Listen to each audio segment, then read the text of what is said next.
CoCoTALK is an unscripted live broadcast. Anything can and will happen. The views and opinions expressed by members of the panel and the live audience are their own and not necessarily those of the CoCoTALK show, its sponsors, affiliates, or subsidiaries.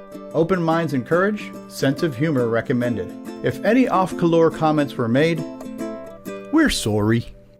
Hi, this is Dale Lear, designer of TRS 80 Color Baseball, and you're listening to CoCoTALK.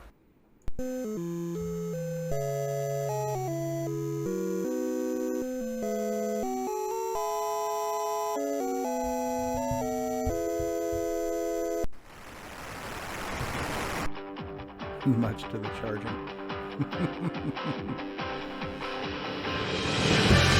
This is CoCoTALK, the world's leading live talk show featuring the Tandy Color computer. It's time to drop your socks and grab your real-time clocks, and let's rock. CoCoTALK is rocking the 8-bit world, keeping the Tandy flame alive. We may be mocked, but we'll never stop, 'cause CoCoTALK is rocking the 8-bit world.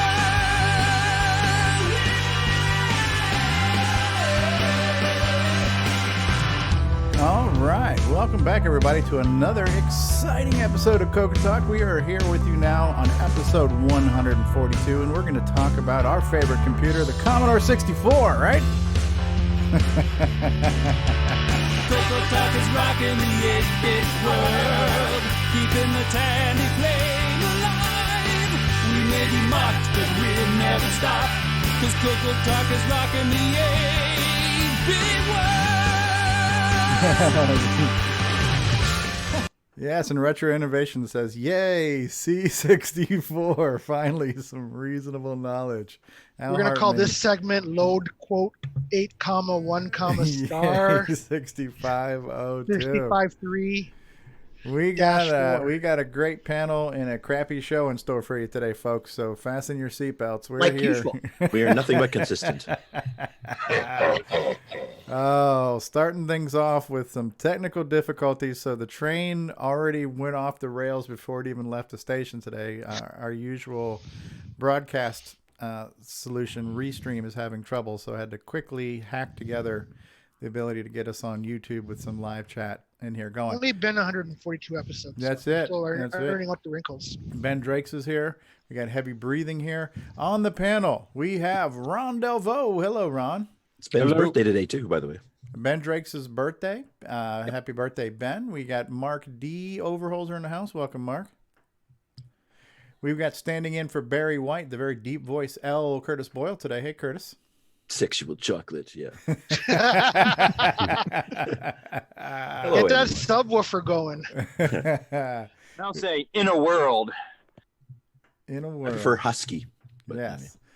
We've got the man whose name we typically say 3 times, Nick Marotta. Hey, Nick. Good afternoon, gentlemen. We have sorry about that, Nick. I stepped on you. Go ahead. Let's get to good afternoon, gentlemen, and others. And others. That's right. For those who are maybe a little bit less than gentle. Mark Bosley's in the house. Hey, Mark. Hello. Had to switch to a backup computer the last second. Brian Weaves is with us. Hey, Brian. Hello. Fighting a cold as Curtis is too, so I'm drinking some hot cocoa. From your I'm a coconut mug. Looking good. Brian, it looks like a Radio Shack store behind you. Speaking of Brian, we got another Brian here. Brian, the Music Man Shoebring from Glenside Color Computer Clubs with us. Hey, Brian.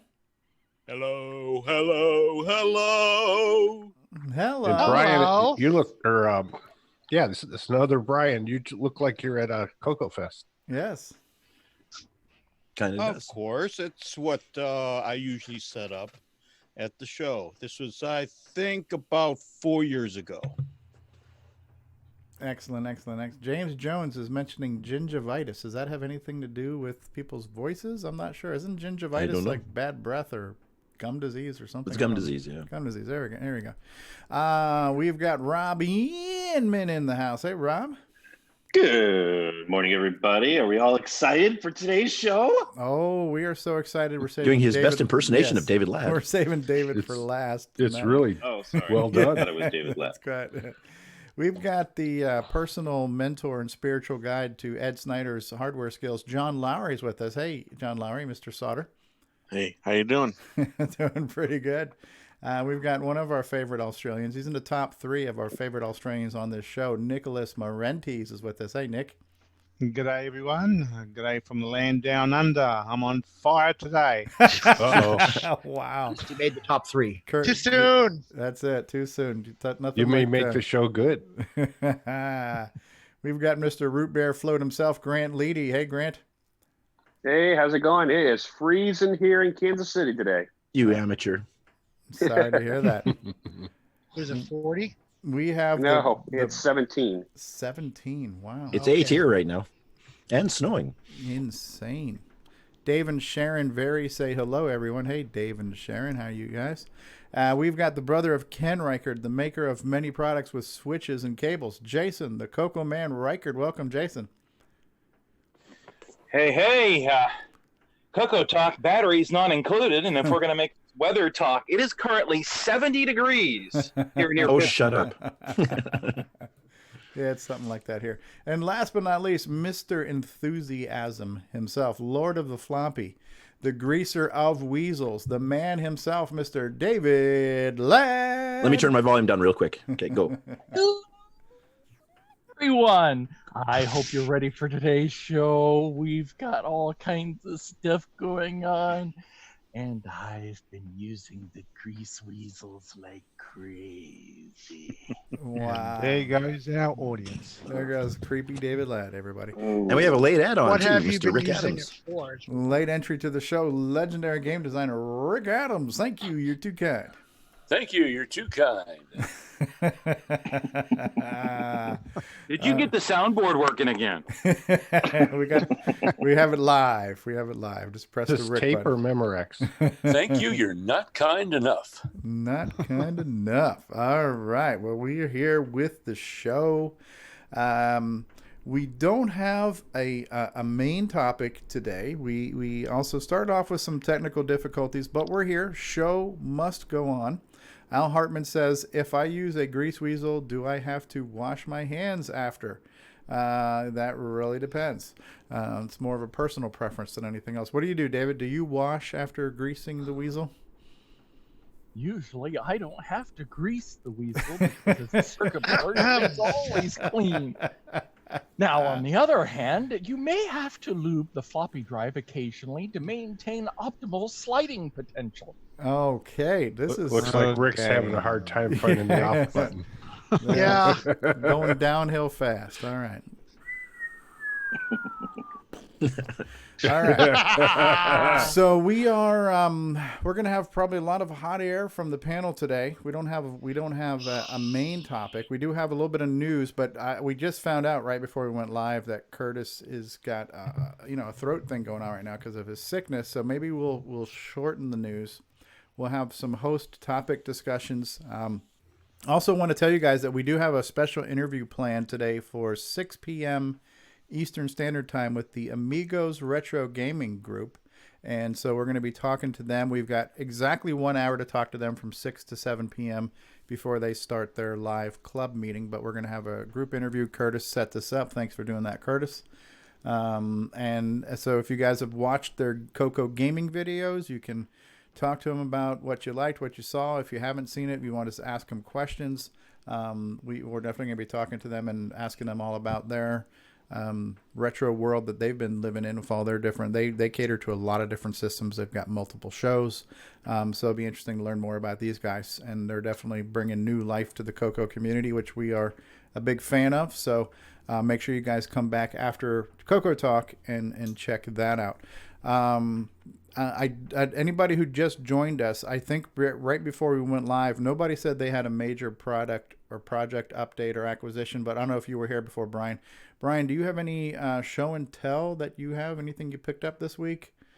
Any new I have books? a number of items I could share if you want. I haven't had a chance to share. I've been kind of busy, so I haven't been on the show as much over the past month and a half. So yeah, I got items that we could share and discuss. Right. Well, you have the floor then, sir. Oh, okay. Well, I guess first off, a recent acquisition that I made here was the about a year and a half's worth of the TRS-80 microcomputer news magazine.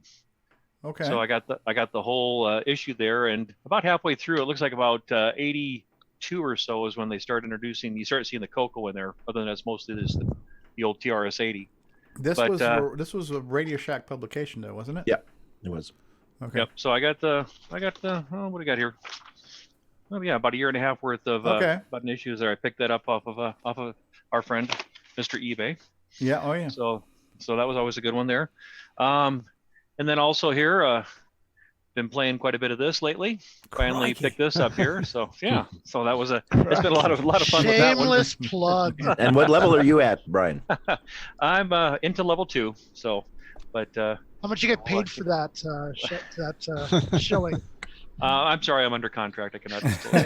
Is that the original level 2 or the new level 2?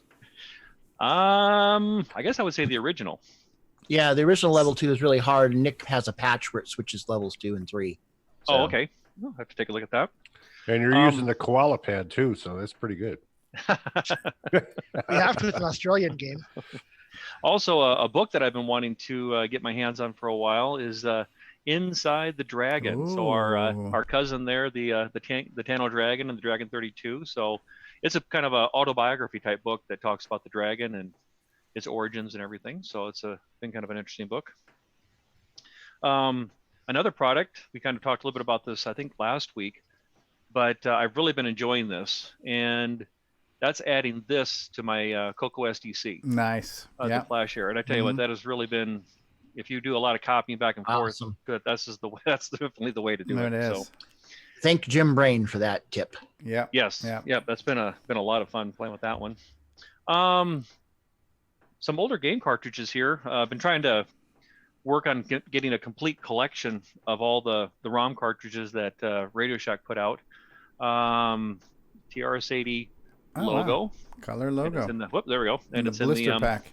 It's in the blister pack there. It's got a little crackly there, but it's not too bad. Bridge Tutor. Oh wow! Some of the card games that Radio Shack put out there. Bridge Tutor. I could use that. I've been learning bridge for the last 3 years. There you go. Another one here. I don't have the blister pack for this one though, but I do have the ROM and the thing there. And the book. Nice color cubes. Yes. So that one's been kind of fun, kind of a Rubik's Cube of sorts, right? Mm-hmm. And then if you're into spreadsheets. Oh, who isn't? Spectaculator. Best game ever. Yes. Best game ever. E1. That's the easiest game to get high score on because all you got to do is just keep adding and adding. Enter the high score. A couple more ROM cartridges and I'll wrap it up here. One that I don't know. It seems like it gets a kind of a 50-50. Either people like it or they hate it. But Poltergeist. No, that's good. I like it. So, it's good. I liked it. So yeah, got that one. Third level's hard, but it's not impossible. Okay, I have not had a chance to even start playing on that one. I do have a ROM cartridge, but not one in a box with a manual. But this is just your good old diagnostics there. Good old diagnostics. Yeah. Yep. So kind of a handy little one there. Another card game in a box there I got is Gin Champion. Oh wow. So that was another card game that they had. Did you know the sequel to that one? It's a Gin and Tonic Champion. Gin and Tonic. Either that or you feel like you're getting better as you drink that one. So, alcohol not included. Yeah. And then music. Ironic. One there. Yes. Got that one. I always obliterate the name on this one here, so help me out there. But I always can't have a hard time mispronouncing. Gomoku Renju. Renju. Yeah. So that's Chinese checkers. Is that kind of like Othello? Othello, yeah. Othello? Similar, not quite the same. Not quite the same? Okay. I never have quite figured out how to play that one. Okay. Isn't it based on Go or something? I can't remember now. I think it is. Yeah, I think it was like Go. Yep. Otherwise known as if you don't get the corners, you lose. Okay. Also, too, another hot game. No, personal but just personal finance. There. So, you can afford more games, so it's critical. And of course, Honey, it's can you help me with this budget, please? Shut up! Ew, go to your mom's. He's a real pleaser. Oh. And then if you're not quite up to snuff, you can do some Typing tutor there. That I actually did use. Actually, I learned how to do home row and stuff from that. And then math tutor. The last 3 there. So if you're done with your math, you can also do your fraction fever. Wow. Yes. So that was Sminnicker software. Notorious company. For education. Did you have a that was blast? cross-platform. Did you have a blast with the new math tutor? No, not yet. I have not had the opportunity there. I will share my my results. Fever is fun. And then this the video text cartridge. Oh wow. Got that one there. And then the last one of all, Robot Battle. That's a rather famous one. That's the one where you program them, right? Yep. Okay. So do you have any idea how far along you are in your acquisition of the I'd have to count them all up there. I saw that that Paul had posted on Facebook here, was it maybe a week or so ago? He kind of posted an inquiry to see if there was anybody that had like a complete list. And there was some stuff out on the archive, and somebody else had some other links, I think to like a Wikipedia of a couple spreadsheets. And it seemed like the way Paul's comments were going on Facebook, that there wasn't any one list that was ever totally complete. I was going to message him and see if he kind of combined all those to try to create a complete list. But I thought somebody had commented that there was about 92 or 95 cartridges. Are you strictly going for Radio Shack cartridges, or are you also including like third party? Radio Shack right now at this point. So, yep. Because the Dragon had some that we never had on cartridge, and there was a Okay. few third party ones like Star Blaster from Microworks that were on cartridge. Okay. Yeah, right now it's just strictly the Tandy Radio Shack cartridges that I'm trying to complete. And last tally, I think I'm around 86 or 87. So I think I'm must be pretty narrowing close. in. So, yep. You have doubles Doubles? on some? Because you'll get a load of stuff in, and it'll include a couple, and sometimes you already have them, you know. Yep. Oh, yeah. Do I have doubles? Yes. Yep. I do have some duplicates, and some of those I've been filtering out, and I may just use those as play ones, or I might even just maybe sell them out on eBay so other people can have them as well. So. Right. So depending on how far down the rabbit hole of collecting you get, so your phase 1 is to see if you can get a near complete collection of every cartridge, but then you may or may not want to be interested in looking into the variants, because there were sometimes reissues of certain cartridges. Some games were originally released under the Tandy line, and I mean under TRS-80 line, and then re-released as Tandy. And even the boxes, the silver boxes, there are some games like Color Baseball and Dungeons of Daggerath. I've seen those labeled and boxed in both a TRS-80 box and a Tandy box. And then Yeah, I think there was a couple of versions that wasn't there of the Clowns and Balloons, and I thought even on that post that Paul Shoemaker did, somebody said there was like 3 different versions of Personal Finance or something, and Oh, they wow. happened to Yeah. they Yeah. shared a picture of 3 different labels. And for some of that, them had so- patches to run on the Coco 3 too, like Download 1.1, which has Yeah. a different label on it. It has the Tandy versus the Radio Shack. Yeah, They that one also went patched the from a code 'cause it box didn't to run a on blister Coco pack, 3. I think. And there was Yep. some that were TDP. Yeah, right. Yep, the TDP ones. Yep. And then Yeah, those- Jason Riker got some that were like dot matrix printed on generic labels. yeah, I've seen a couple of those out there before. Yeah. I've got 2 copies of Print I've on got- demand or something. I've got a shooting gallery that's like that. I've got 2 copies of Scriptset because you need to, Yeah. and one of them has a red label, and Mm. one of them has a white. So I don't know what the deal is with The that. white is Tandy. So when they were look, you can see the difference. The Tandy. Oh yeah, look at that. Yeah. Okay, so there's yeah. a Radio Shack. The Radio Shack ones were kind of color coded a little bit, and you had like blue, yellow, and stuff. The Tandy ones were there's just Tandy. lazy, and they were just white. Okay. Yeah. There And we those go. Dawn Thank Matrix you. ones, if I remember correctly, if you started ordering the third-party catalog that Radio Shack sold stuff, if you knew to ask for it at the stores after the Coco was discontinued, you could still for a couple years order old stock that they had back at the warehouse. I think some of those were done with the line printer labels. Interesting. That video text cartridge, does that basically make the Coco 1 and 2 like the old video text terminal? Yeah, it's a terminal program. But 300 it baud terminal basi- program. So basically just makes it like their original video text Coco. Yeah, except it didn't have many features. Like it didn't have buffer capture or anything else. There's no download protocols. So people actually did hacks where they have to hit reset to, save the buffer out from basic afterwards. The video text terminal is basically the instead of the basic ROMs, it had that same video text software. Right. I'm not sure if it's if I'm locking up or not. I just pop the cartridge in and change my video input. Oh, look at that. Video text 1.1. But it's not hooked up to a modem or something. You won't be able to see. That's an incredible splash screen there. I wonder how much time and energy went into designing that. So. It has the OS 9 Pro. That was running 4K, so they didn't have a lot of room. It's a very specific green, though. Yeah, that's a custom shade of green. That's cool. Very, very cool. I don't know if anybody else did. I know most of us said we didn't really have an update, so we've been trying to push updates to the end of the show when we've got a bigger show. What do you got there, Ron Delvo? I have a cartridge that fits in a shoe. It's a Get Smart cartridge. Hello? Yeah, there's. I had a get together with Paul Barton Industries, Barton Laboratories. Oh yeah. He's the CEO, right? Yeah, if you go on my Ron's Garage, you'll see pictures. He helped me with the other computer over here, the one on the left side. This one. No, okay. This one. Anyway, he put in the Triad and made it instead of 512, 1 megabyte. With a little bit of reworking. Anyways, you'll see it on the. Yeah, that's the thing that Richard Lobieski said, because there's 1 meg chips on there, so you can just. Yeah, he put Richard's DAT on there. Hooked it up. Yeah, that's kind of neat. You get a little bit, get a little bit of extra RAM out of that 512K upgrade. Yep. So. One other item I guess I did recently do is. Over here to my right in my Coco 1, it's a 64K. Mm-hmm. It has an E board in it, and I added the Coco VGA.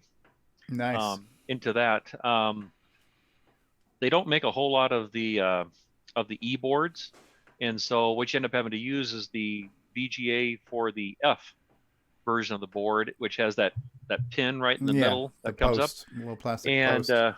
So what you have to do is you end up having to lop that off unless you want to keep it original, then you're kind of SOL. But I was okay with it, and so you had to cut the top of that post off, and then he sends with SOL. Is that Steve out of luck? And then he sends along with it. If you tell him that you're doing an e-board, he sends you about 3 extra 40-pin sockets, and so you end up having to stack them up in order to get enough height. So it can clear that post, unless you want to lop it off almost flush. But I didn't want to. But yeah, he'll send it, and yeah, it works great. You get the nice video out of it and everything. So are you saying you did not cut your? No, I did. Oh. Yeah, but instead of cutting the post completely off, if you look at the post, it kind of goes up and then it kind of tapers a little bit. Mm-hmm. And right where it tapers is where I cut it off. And I guess my thinking with that is that if I ever wanted to put it back together, I save the post, and by cutting it off where the taper is, that'd give me a spot where I could maybe like re-epoxy it back on or something like that. Or so don't know if I need to or not. That boy there's been through a lot. It's missing a foot on the bottom. It's missing all the stickers. It's just a nice little fun one to play around with versus. It looks real pretty from here. Yeah. Yeah. But yeah, it's beat up on the bottom quite a bit and stuff. But so I'm just using it kind of as a workhorse to play with. So yeah.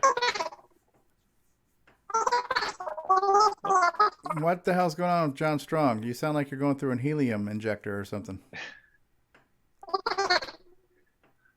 Alvin! Christmas time is here. Reminds me of the Star Trek episode where everybody's sped up. Buzzing inside. Binars. Well, since he's doing that, I do have the shooting gallery cartridge with the white label on it. I did find it. There you go. Hard to see, but there it is. Just dot matrix printing. It's very spared, no expense. Yeah, no expense was spared. I think we found. I actually found two cartridges like this after the second Tandy assembly at a video game store, and The other one was Megabug, and I already had Megabug, so I left it, but I didn't have shooting gallery, so I bought that one. I don't have too many megabugs. You know what? I had an extra one. I gave it to my brother. What a guy. Okay. Well, before we lose Curtis's voice, and Curtis, we were just gonna we kind of were told we didn't have a lot of news to cover this week, but also trying to save Curtis's voice, we're going to probably cover even less. But Curtis, you did mention that you had one or two topics that might make good host discussions for today's show. Did you want to? We'll get to the news, and then we can come back if anybody else has some updates. We'll get into more updates after the news, or. Yeah, it was just two stories that I thought might be worth actually having some discussion on. So. Okay, well, let's. And the rest we'll leave till next week. Okay, so hold on one second here. It's time for news with L. Curtis Boyle, the man with the deepest voice in the CoCo community. And now a Muppet News Flash. All right, L. Curtis Boyle. Okay, I can't share yet, so I'll wait. Oh, okay. And now Did you say toppings, Stevie? I don't know what I said. Pizza toppings, ice cream sundae toppings. That'd be great. Yeah, get some sprinkles, donut toppings. Yeah, you guys can see that. We can see it. Oh, I want one of those.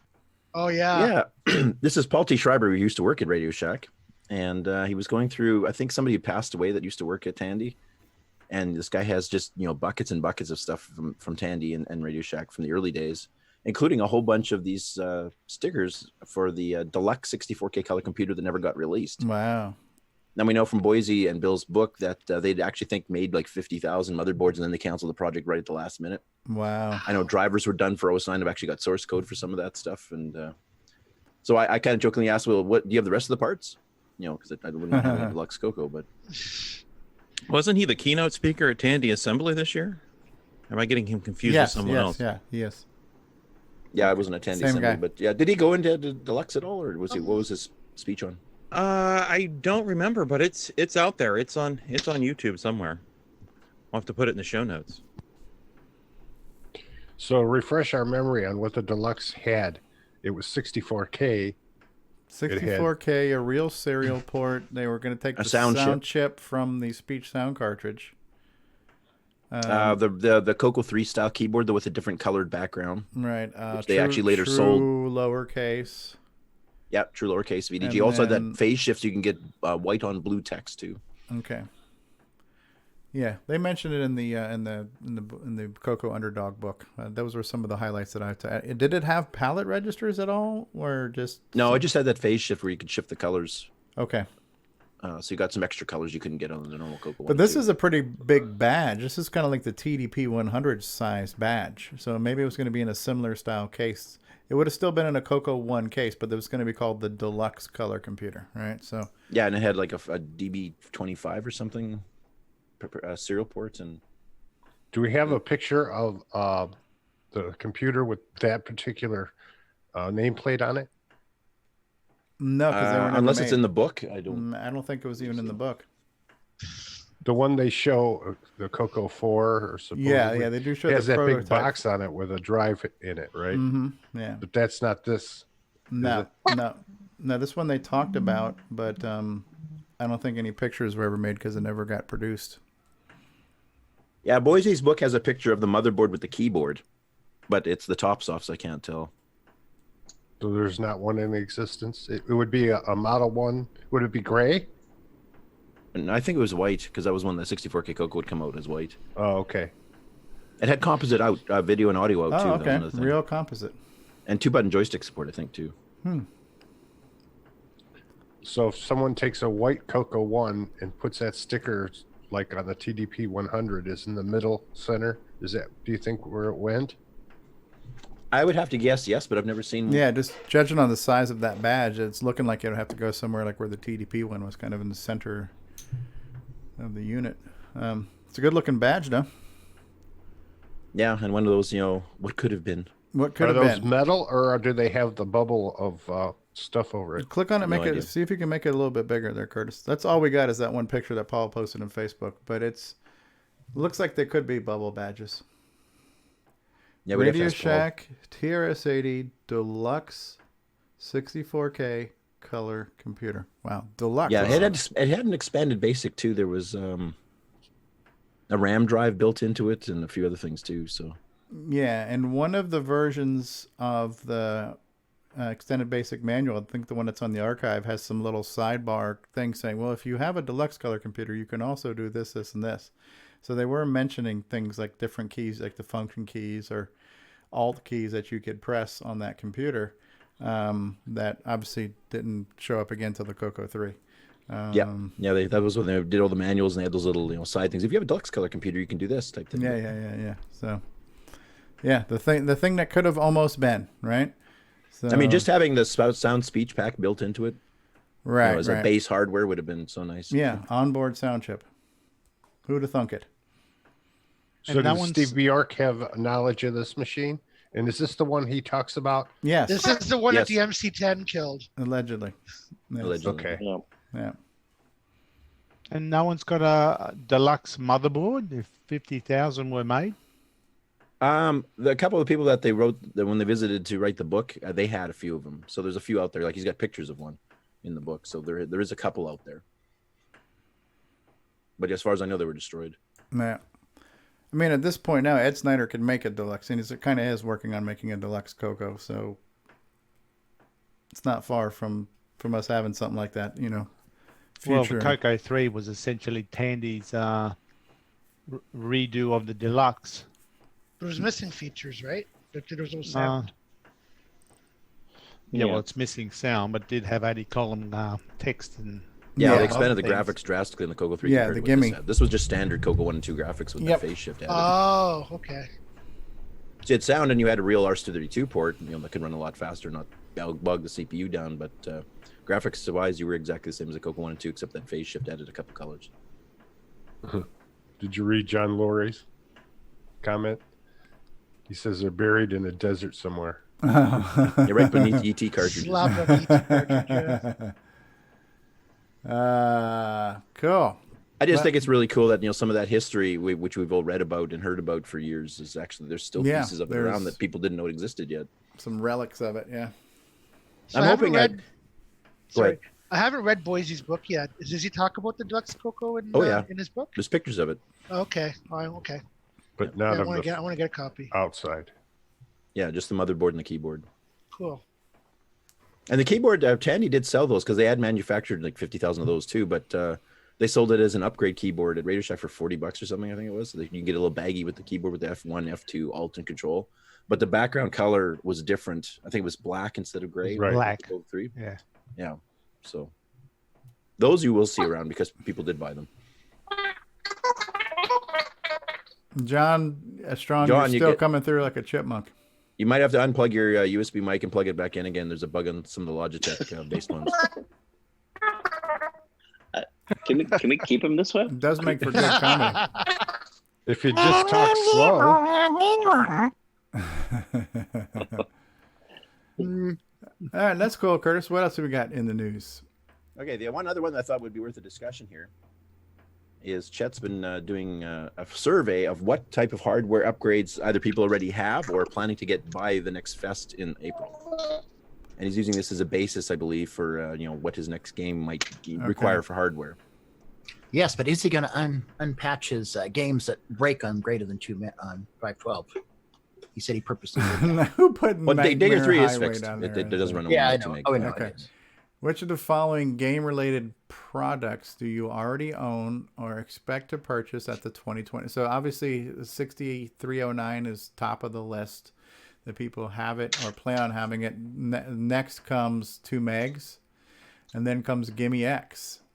Input. Which is the first product that's not released yet on that list. So input controller or adapter, that's a kind of a vague generic thing, but obviously meaning some type of custom controller, right? I assume it's a Paragons and things like that. Sound chip upgrade, Coco VGA, Coco SDC, right? So it's surprising to see that Coco SDC is on the bottom of the list, probably just because everybody's got it. Yeah. And Nightmare Highway. Well, he wants to know what people have, but when I did a survey, Coco SDC wasn't there. Yeah, but they that He those added that last later. two Yeah. were late. Yeah, so they didn't get all the votes. Ah, okay. One So, thing that yeah. surprised me a bit though is that new games on cartridge was as low as it is. It looks like that's not a selling point if this survey is to be believed. Yeah. I like cartridges. Is for, that like, cost nostalgia. related? Do you think, or is it? I don't know. I mean, Inconvenience. the memory limitations. You're not limited to 32K or anything like that anymore. You can you bank like crazy. Yeah, I don't know. I mean, I think it's unfortunate, but I just don't think I'm probably in the minority. I like the idea, but I don't think there's a mass appeal for it or huge interest in it. It's added cost. Yeah, honestly though, I don't think cost is as important as what's on it. You know, it's one of those things. If you build it, they will come. I'm sorry, you're gonna have to. Yeah, John Strong having some major technical difficulties there. So something like Cersei's Island, which, by the way, oh, for the love of God and all that is holy, what is going on with this can we mute freaking John, sound please? right now? Testes 1, 2. All right. Which, by the way, I forgot to mention last week when we did our celebration of the community. A name that slipped through was Steve Bamford, a.k.a. Bosco, and his Cersei's Island project, which is kind of like a Mario-style game. That is going to be released on the cartridge. That is a really cool looking game. It looks like something that would run on a Nintendo NES type thing, and it sounds like something that would play on an NES with the chiptunes music. So that game, as far as I can tell, it's only going to be available on cartridge because it requires the GMC, and I have a feeling that will sell. I think that can easily sell 100 copies. Easily. That one I'll get. You know? So I think if there is a killer app out there, it will sell. So I don't think... And maybe if you have the extra hardware added on, like sound or something else that boosts the game above what it normally could do. Yeah. So that might be the secret. That might be one to help reinvigorate the whole cartridge movement. Is there any ETA on that? I don't know. The problem is that if you check in Discord, you can reach out to him, but I didn't check those other Discord channels when I was trying to compile my information, because it's down there in the game section. Okay. So Steve did seem like he had moved off of it for a while, and then I think when we were showing it at VCF West, it reinvigorated his interest. So I've seen a lot more activity over the I also past know he's months. had real life get in the way somewhat too, which happens to all of us. Yep. Or did he hit a plateau? No. Try disconnecting from Zoom and getting back on. Reboot your computer, Reboot your John. computer. It's tech shooting, troubleshooting 101. Have you turned it off and on again? Yes. So try tried switching on and off again. I believe. So yeah, look at the list. Look at what people say they either have or want to have, right? So 6309, number one on the list. And 2 megs, right? Gimme X, sound chip, Coco VGA. So all these upgrades are the 17. So about 20 people said they either have or will want to get a Coco VGA. We've already heard numbers that Brendan has sold 100 units. So these 20 people is probably a cross section of some who have it and some who want it. Want you to notice, Curtis and Nick Marentes, that even though I complain about it all the time, I did put myself as wanting a 6309. Yeah.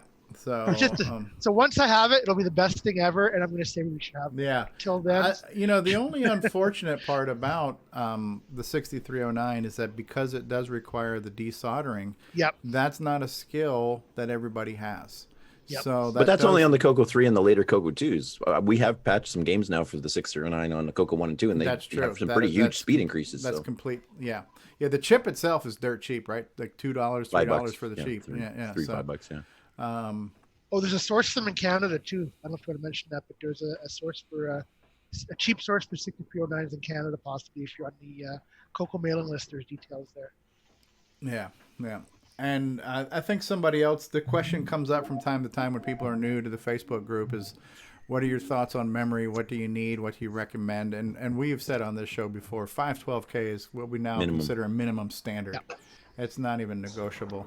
64K on a Coco 1 and 2 and 512 on a Coco 3 is the those minimum. are minimum standards. And then 2 megs. Right now, 2 megs mostly only benefits OS 9, but there will be probably RS-DOS games in the future that we're going to push to 512 boundary. But that has Chet has already said he's going to. Yeah. 2 meg has the same caveat as the 6309 in that you have to unsolder your Yeah, CPU. yeah, that becomes a slightly limiting factor. Yeah, that's why they're I'm usually going sold for as a bundle too. 512 Is because if you're desoldering the CPU for one, you might as well put both in. Somebody just said something about 512. I thought and I heard. Yeah, that's me. Oh, hey, Paul T. Barton, the CEO of Barton Laboratories and Barton Industries. Going for 512 megabytes. Yeah. 512 megabytes. Megabytes. That sounds like Paul. Half a gig. Come on, You'd be able to guys. store your encyclopedia in that. No, I was looking through my old compiling stuff for the CPLD, and I have notes that would go that far. Wow. Because the maximum you actually made, I think, was 64 meg, wasn't it? Yeah. Yeah. That's insane. Even Bill Gates said 640K should be enough. Right. I stick by that. So based on the panel here right now, what do you guys think about this list of hardware? How many of you guys have this? How many of you, if you don't have it, are interested in getting one or more of all these? Yep. Yeah, it looks pretty good. I do have the Coco VGA, but I just haven't installed it.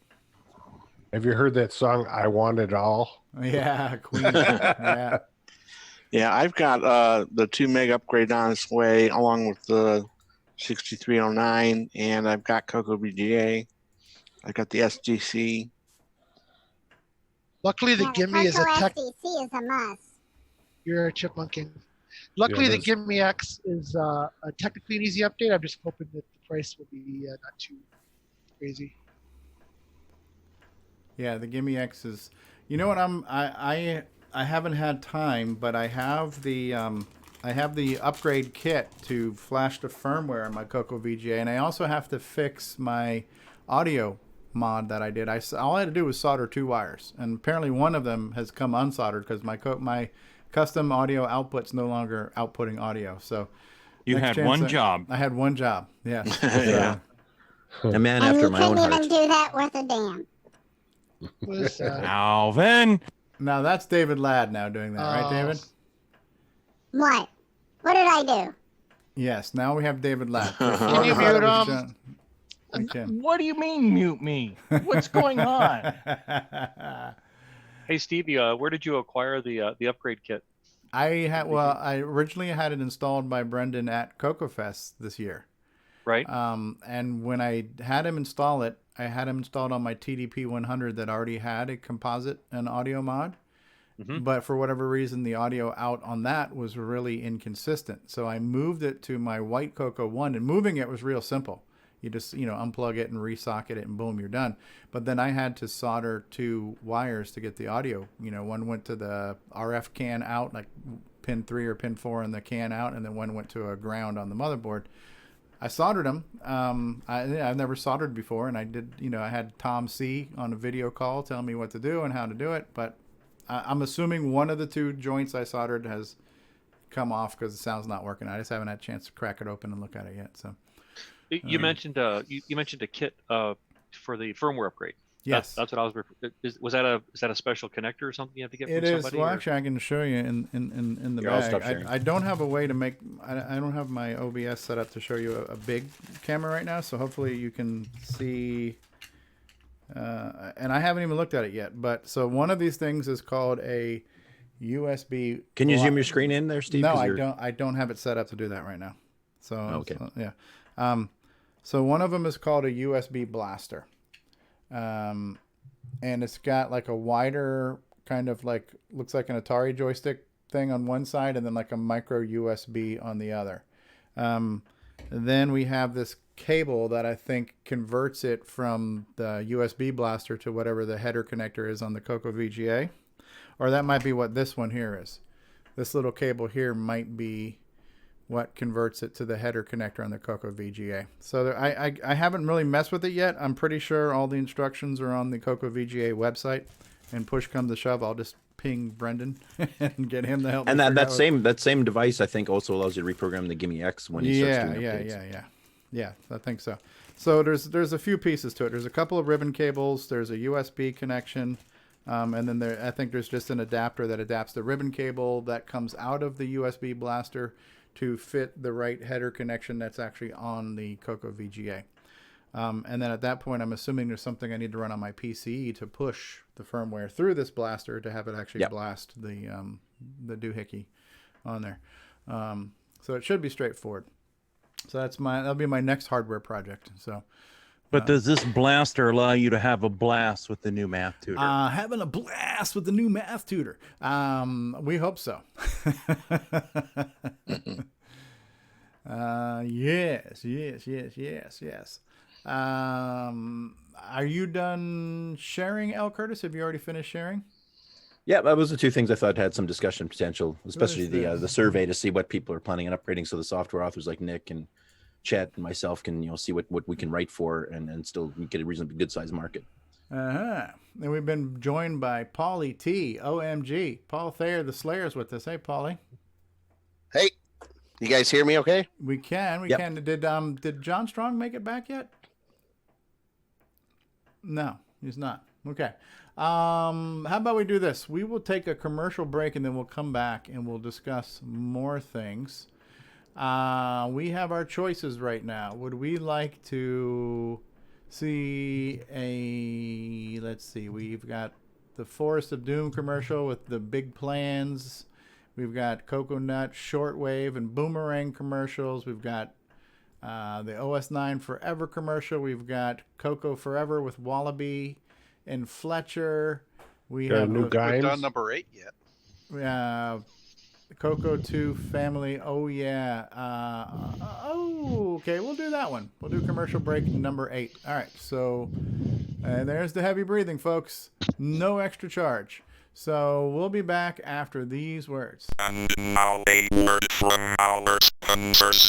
It's a Radio Shack Merry Christmas. This year, I needed to give a real family pleaser. Honey, please help me with this budget. How about a new game, Dad? Please. And I found it. Radio Shack's Color Computer 2. On sale for just $99.95. It entertains, educates, manages. It's expandable and affordable. Now that really pleases me. The Color Computer 2. Sale priced for Christmas. Only at Radio Shack. Hi, this is Antonio Jimenez, author of such projects such as the Stevie Throw Devil and the SD Pack, and you are watching CoCoTALK in 3, 2, go.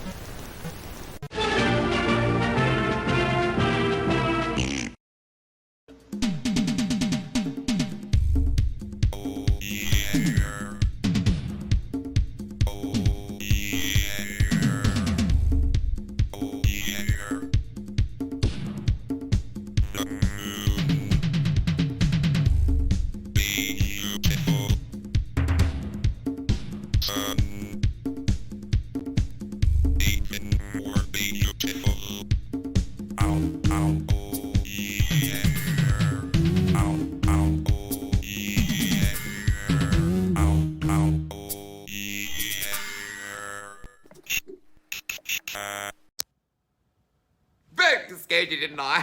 Hello there, it's me, Simone, and I'm here to say a big hello to original gamer Stevie Throw. I don't know if that's how you pronounce your name, but I tried regardless. So if it's not, please insert the proper way to say it now. Now, I hope you're having a fabulous time. Hope you're having a fabulous new year. Season's greetings, all the above. All the way from Melbourne to you, my darling. And congratulations on your talk show, CoCoTALK. Oh my God, that's so exciting. I don't think I'd ever be good at a talk show. I just don't have anything ever to say, ever. Just can never think of things to say. It's just no words ever come out of my mouth. It's just very embarrassing. It's just silence all the time. My darling, I hope you're having a fabulous day. From me to you, bye. Radio Shack, America's technology store. Right! This Christmas, Tandy has a very special offer. A family color computer pack to take away at a very special price. This family computer comes complete with software and costs an incredible $449, a saving of $241.69. It's powerful, educational, and ideal for the young and young at heart. The easy way to start computing. The Color Computer Family Pack from Tandy. Get it while it's hot. Tandy, the biggest electronic store in Australia. Hi, this is Sean Wheatley, and you're listening to CoCoTALK with the original gamer, Stevie Throw. We're traveling through a dimension both of sound and ideas. We're at a place where the mind can comprehend and devise a solar radio. a wireless transmitter, measured time and light.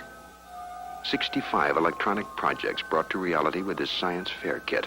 Astonishing? Perhaps. But you can find it for Christmas for $17.95 in a place that's known as Radio Shack. Radios, stereos, recorders, everything in sound. We now return you to CoCoTALK. And we're back. Did John Strong make it back? He did not. I know he was trying to talk and he did not. Paul Thayer has joined us. Paul, did you have anything that you've been working on you want to share with us? Any updates on your 40 different projects you got going on? No, I mean, I don't have anything updated. I'm just working on Downland 2 right at the moment. Excellent. So thought I'd listen to you guys and try this camera. My wife was wondering if it would work on the web. So yeah, that's it. Okay. I'm just going to listen to you guys chat it up. Sounds good. Sounds good. Rick Adams, anything new and exciting with you want to share with us? Well, I gave you a copy of Temple of Ram 2. Yes. And someday you will take a look at that. We will. And be oh so impressed. So I gave you, I published out a little map of, okay, there's some new rooms and new monsters and where they are. And, you know, a couple of them that you can find right away in the game. The game is pretty much the same as it always was. But the maze is considerably expanded and it has 2 new enemies and more portals and that sort of thing. Now this also has that bottom pixel thing fixed too. That you said was something that you wanted to fix. Now, have you also updated any of the sound effects, like the ticket sound, or is it still going ticket? No, it's still got the ticket. Okay. I tried really hard to make it do like a laser sound, you know, beer, beer, and I just didn't succeed. So I kept the ticket. It's terrible, but you know. Well, it's classic. You know, yeah. Hey, it's Rick? It's better. Yes. Can I ask a question? Because Nick Marentes is very good with those laser type samples and things. Is there anything that maybe he could help with? Well, this is a really unusual project in that the complete source, as I'm working on it, is out on my GitHub. So it's like this is what you call open kimono. Everybody can, you know, look over my shoulder and see what I'm doing. And I made a change just last night to change the copyright date to 2020. And then I pushed it out to my GitHub. So you've got the latest and greatest out there. If you want to build it, that's fine with me. And I'm putting in the capability of generating your own level. So you could do your own, you know, maze. You could put the treasures where you want. You could put the monsters where you want. It isn't a really easy process, but you know, somebody that's reasonably technical could probably do it. So if somebody were to say, "Hey, look, dummy, you know, if you want to do a laser sound, here's how you do it," and they were to come up with code and put it in and show me that it works, I would be happy to look at that. There you go. One quick thing on the sound thing too. I mean, Nick's shooting for a Coco 3, so he's got a programmable interrupt timer, which makes that a lot easier to do. Whereas you're doing it on a Coco 1 and 2, which doesn't have that, so you have to shoot it into the code. That's the big difference. Right, that is true. I originally started out thinking I'm going to do it on a Coco 3. If I have to do 6309 code to get stuff done, I will. I started off with the same mindset that they have for those games, like the Battle for Earth and Digger 3, where you got to have a 6309, you got to have a Coco 3, you got to have this, you got to have that. I started that way, and eventually I just sort of slid back to now let's just make it for 1, 2, and 3. So. Now, if you run it on the Coco 3, does it detect that and give you like the composite artifact colors, kind of like what you did with Bomb Threat? I believe it does. Okay. That so yeah. So that feeds into something where we kind of did this not too long ago. I'd like to do more of this, and maybe this can get into more discussions on things we can do on the show. But so we did Gold Digger. I keep saying Gold Digger. Digger 3. We did a live stream of Digger because I'm married to a gold digger. That's why I keeps coming back. You were. Welcome to Exhibit A in the divorce proceedings. So we did the kind of group live stream. We've done this a few times before. Pete Willard's asking where the GitHub location is, Ricky. Is that something you can verbalize, or can we put it in the chat? Is it rickadams.org or... There we go. Mark Overholzer just did. Oh, okay, good. Okay.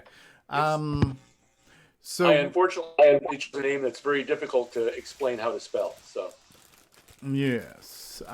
So you only have the one Temple of Ram, right? I thought there was a Temple of Ram too, but I can't locate that.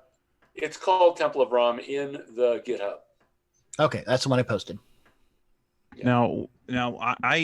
Now I heard this, and I don't know if it's true, but I heard the working title for this project was Temple of Ram 2 Electric Boogaloo.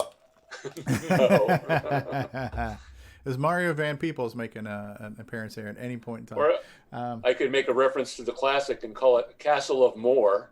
Castle of Moor. Temple of SD Flash. We in space. We did a live stream where we had a handful of people trying to play games at the same time. We were playing games. This was the Digger 3 we did not too long ago. And I like the idea of these kind of group gaming night things that we can do. And part of the challenge is if we want to show multiple split screens, and there's not an exactly easy way to do that. For those who have the ability to run a real Coco through a capture device, then you can make your capture device your camera in Zoom, and then we would see the game as your video. That would be the easiest solution. Good to know. Then another way to do it is if you're doing it on an emulator, you could capture the emulator through free software like OBS. And then OBS has a virtual camera that you could turn on and then feed that into Zoom and feed it. But it would be kind of neat if we could have like maybe 4 or more videos that are all live feeds of us playing a game. And Temple of Ram 2 would be a great one where we could all kind of play it together and show multiple perspectives at the same time. There's just a little bit of a technical hurdle to get the split screen looking good. But I'd like to plan things like that. Where we can do more of that and have those kind of the group gaming was fun, you know. It was, yeah. And so to do more of that would be kind of cool. And we've even pitched to do something like that with the Amigo Retro guys, and they're up to doing something like that too when their schedule permits. So I'd like to maybe work on some technical tests on how we can do that and who's able to do it and who wants to do it and who's able to do it with either screen sharing or capture devices and stuff like that. It looks like John Strong is back. Alvin from the Chipmunks. Are you with us, John? You're muted right now. Yeah. And you're unmuted. Okay, am I sounding all right? Hey! Yes. Welcome! John Strong is here with proper audio. Okay, I don't know why. Mine does that too sometimes. Yeah, all kinds of settings and everything. It just nothing worked. First world problems. Yeah, it made for great comic relief though. I always found a reboot was the only way to get it working properly after that. Well, I had something else that I couldn't reboot just yet, so going on. So what's new with you, Mr. Strong? Well, just been working on development tools, and also had a guy idea that I've been working on. See if I can find it now. Oh, okay. Of course, this will not have the open slot in the top, but I'm working on a game cartridge, a size cartridge that will have a hinge lid. Oh, a hinge. Okay. That's interesting. So you can swap out the ROMs or whatever. Yeah. Well, again, when I talk about these, I always want to mention these. These are a very great cartridge, okay? but they're designed a very specific way for good reasons, okay? But for development purposes, if you want to play with it, these are not too convenient. Okay. Mm-hmm. Okay. You can't change the ROM cartridge out and everything. They have it screwed to attach to the top, which there's very good reasons because they give them more area to put the screws in and things. So they made some very good design decisions for something to put in a game cartridge. But those work against you when you want something that you want to open up easy and modify things, you know. So that's why working on the development version of a game cartridge type unit that'll have a flip lid. And I've lid had going stuff to be open like that? No, I'm going to have it closed. Okay. The reason for opening it is there's two reasons. One, it prints a lot faster. Two, I can see where everything lines up on my test prints. Gotcha. And once you've debugged that and finalized that, then you make it solid. Yes. And so I think it looks kind of cool like that, though, honestly. Yeah. Open. Well, it is. I mean, if you had a clear piece of plastic to stick in there, that would be something else to also do. But yeah, it does look kind of cool open too. Mm-hmm. But the idea is I'm still working on the size of that. And now, is that your own custom prototype board there? This is actually, you can get these from Mike Rowland or whoever else. Okay, so that's the John Linville one. Okay. Yeah, are those standard layouts? Because isn't there one that you had too, Mark D. Overholzer, that somebody else had made a prototype board? Yeah, actually, I have the ones from Titanium Studios, which is Jason Steer Lee. And are those the same layout with the whole designs, or are they possibly different? No, his are designed to have one of these teensy boards on it. I have a couple here in 3 different colors. Okay. So they're designed to put a teensy processor board on and wire them in. Okay, and they're also bigger than a game cartridge. Yeah, they're more like a FD502 size. Yeah, and so, yeah, I hadn't seen those to do. And of course, this is, you know, one of the game cartridges there, and the Game Master will also fit this, and so on. Okay. This happens to be the one of the Coco EPROM packs that designed it was out there. Okay, and it got jumpers so you can use different ROMs, and so on. Neat. But the idea is, I'm thinking, well, you know, you're doing this, you got to open it up, and so somebody asked me to actually put a hole in top of one so you could change jumpers. The dip switches or whatever. Yeah. And so I'm like, okay, I can do that. But I'm thinking, well, you know, I keep been debating to do this because it would really be nice to have something that has just a hinge on it. Because, well, you know, you can snap cases in and out, or lids in and out, and I've got cases that do that, slide on snap. But they're easy to misplace. If you got a hinge with it, you always got the lid with it. Yeah, no, that's neat. And so that's one thing I've been playing with. And been working on my development tool set. And so looking at doing some other games, get them going. There's a particular game that I want to match what it was done pretty much on another computer, maybe with some improvements in the way it looks. But to do that, I need to grab what they originally have, and my ripping tool needed upgraded, and so I've been doing that. And so it's been busy with those things. Cool. In the live chat, Nimble says that open top would be neat for cartridges that have RGB lighting in them when you plug them in. Light up cartridge, that would be kind of cool. Well, audio spectrum analyzer upgrade. Right. Well, the open top is nice. I like that. That's the reason why when I did for the Coco FPGA, okay, case, they had the clear plexiglass top and stuff with it. I reused that plexiglass when I did the case for it because I looked at it and said, hey, it looks nice enough. I just want size on it, okay? And so if I take it to Coco Fest or 10-day assembly and I have it there, you don't have a kid sticking their hands in it or spilling something on it, and it's got some protection. And cool. So So I've been doing that, working on setting up to get another game going, get back in gear. Things are getting much closer, moved in. We still a mess in here, but you might see, if you've seen earlier, there was a bed in here. It is now out. So I actually have my office, though I still got to set everything up yet. So I've been doing some Coco East related stuff on design. And I was curious to try and ask Brian. He got a copy of my disc tools, and I was trying to get set up with him to so I could walk him through how it works. I didn't get a reply back from him.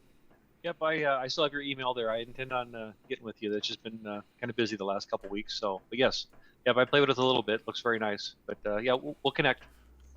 Okay, so, just be very careful if you use the OS 9. I know there's a bug somewhere. I haven't been able to figure out what re-triggered it. So, Brian and I are in a similar boat right now too. We both have access to your disk tool, and we both also have access to now the wireless SD card in the Coco SDC. So what I'm doing right now with my with your disk tool, and I need to get back to it, but I'm working on a game for the Coco VGA, so I have to do it on real hardware. So I have the disk I'm working on, I mount it through my home network to the SD card. So I'm using your disk tools editor to edit the basic code that then pushes over to the SD card that's already in the Coco via Wi-Fi. So I don't have to pop out and eject and reinsert the SD card back and forth between my computer and my Coco.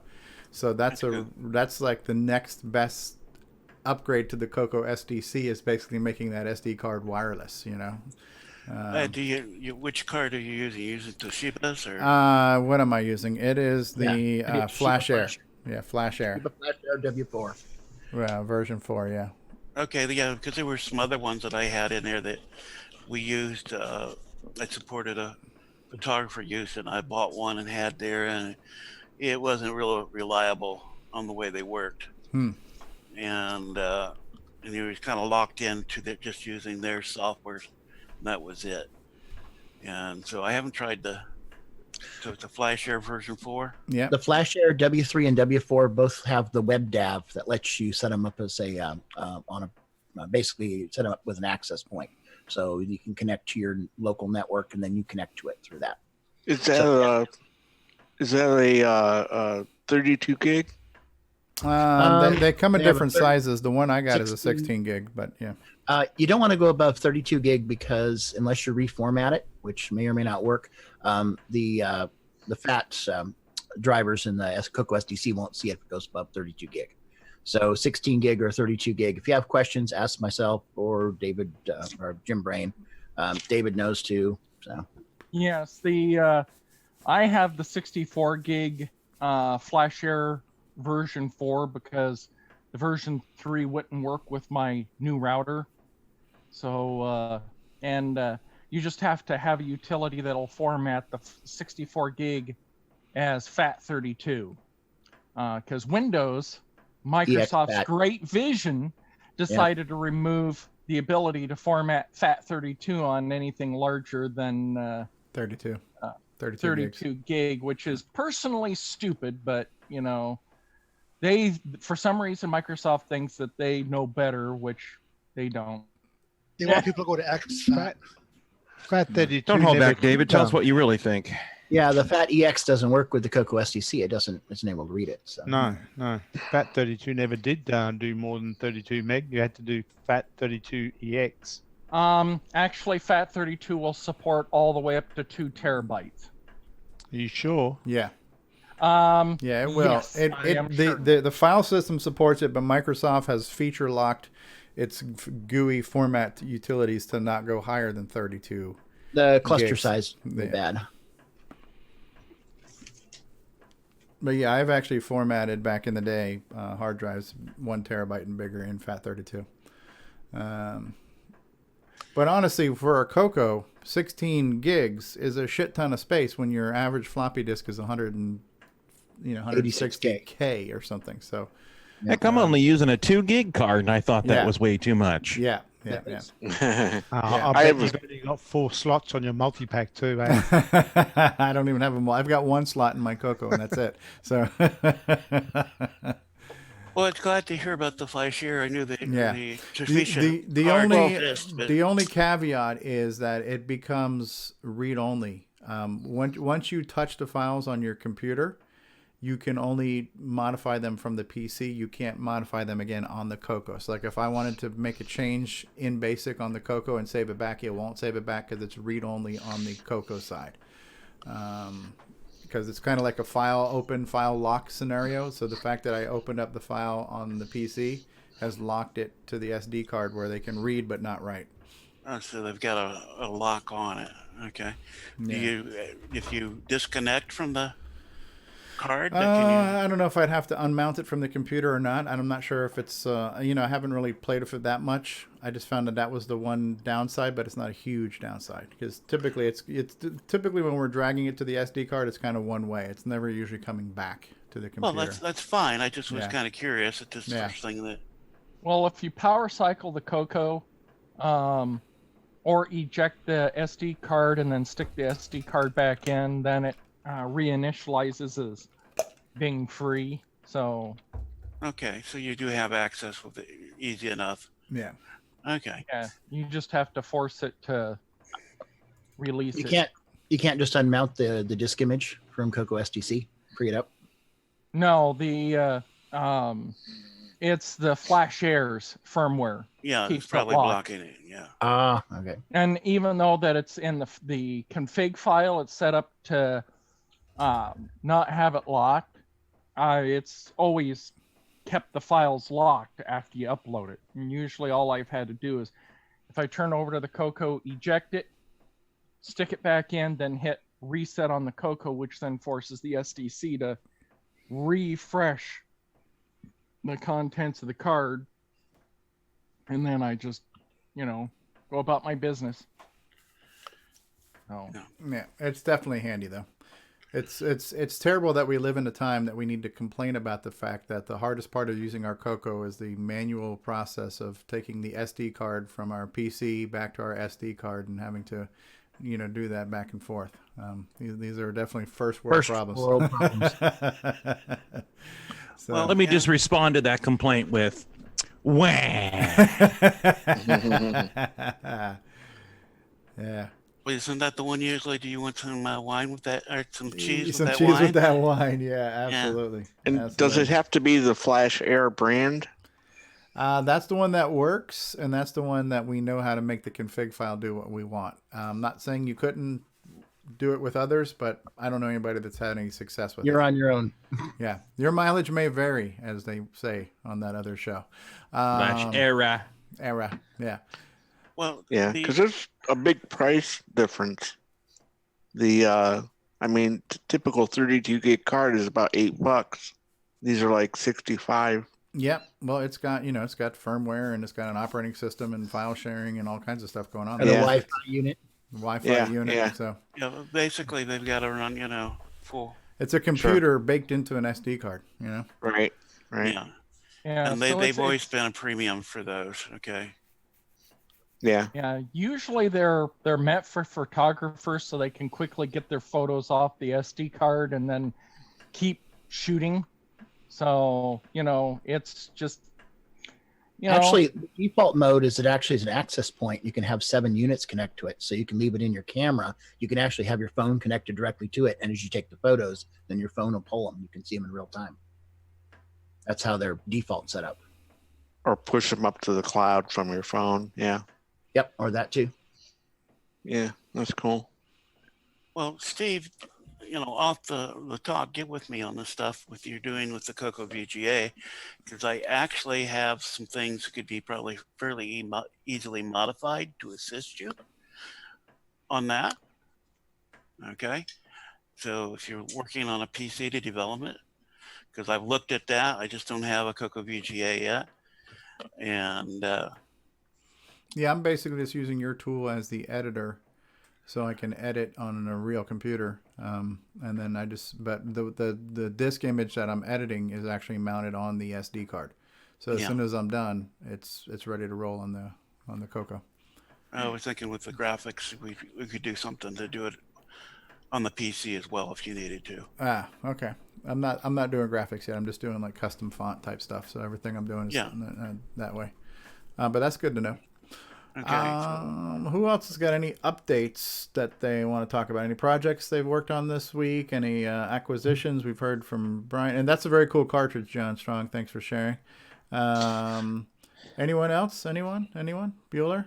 Brian Schubring. Well, your camera background thingy is erasing that circuit board you just held up, Brian, the music man. He's giving us the finger. So well, I had a quickie. Mark Bosley's got something for us. Fully, all the travel arrangements are made for Coco Fest. Hey, I'm booked. Now I need his tickets. Someone else for me to have fun with. Yeah. You've been warned. You see what David Ladd looks like, so you know what to avoid once you're there. Oh, come on. Everybody here that has seen me in person knows I'm not a bad person. Jeez. Scary, that's all. Just keep telling yourself that. Do we know something? Yeah, okay. David Ladd. Fine, I'm going to mute myself now. Oh, no. David Ladd, use only as directed. You only hurt the ones you love, remember? Yes. It just brings up the mind of the fact that a British estimate says there may be aliens living among us. I do have one or two things I can share, and I think we should probably open up a discussion to our viewers who are with us right now too about some ideas we have for doing more things on the show, or just doing things differently on the show. So some of the internal discussions we had were how we're handling the news, and just to take things like 2 or 3 steps back. For a while, it seemed like the news segment was the last segment of the show, so it was always kind of rushed. And then because of both of my hunger and short attention span, I never wanted the news. I don't want the show going past like 5 o'clock, because then I start to get hangry, right? So we made a decision to let's do the news at the top of the show, and then make it a. My God, what is going on with the oxygen tents in the show here today? We got all kinds of stuff. Yeah.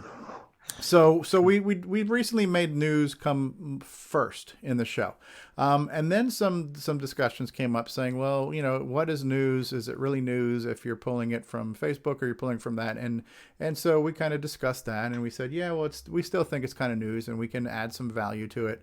But obviously, we got 27 people watching us right now. We'd love to hear what you guys think. And then recently we got to the point where some of the stuff we're doing in news is Curtis is reviewing some video games from a handful of people, especially on the Dragon side. And we're seeing things that we typically haven't seen or don't see very often. And personally, I have enjoyed those. But one of the comments was, well, don't make it part of the news. Just move it over to the gaming segment, which we've done. And so now we're showing these videos in the gaming segment. And now I'm asking the question of, should we possibly take that a step further, and rather than just showing you a video of a game that's on YouTube that anybody can go watch for themselves, maybe we should pick one of those games and let's play it live on the show. So I guess the first question to the panel and to the audience is, what do you guys think of adding, maybe not every week, but from time to time, some actual live game review or game playing as part of the CoCoTALK show? Yay or nay based on the panel right now? Yay, as long as it's not you. As long as it's not me. Yes, wow. we need to see beyond level 1, Stevie. Okay. Yeah. Yes. Yay, as long as Lancer is banned. I think that could work if we don't do it all the time. Yeah. Hashtag team buzzer bait. Set a timer, run it for 5 minutes or 10 minutes. And Right. So the idea was, if we're just showing somebody else's YouTube video of the game, that's great. And yeah, because honestly, the stuff Curtis has found, I didn't know that they were out there.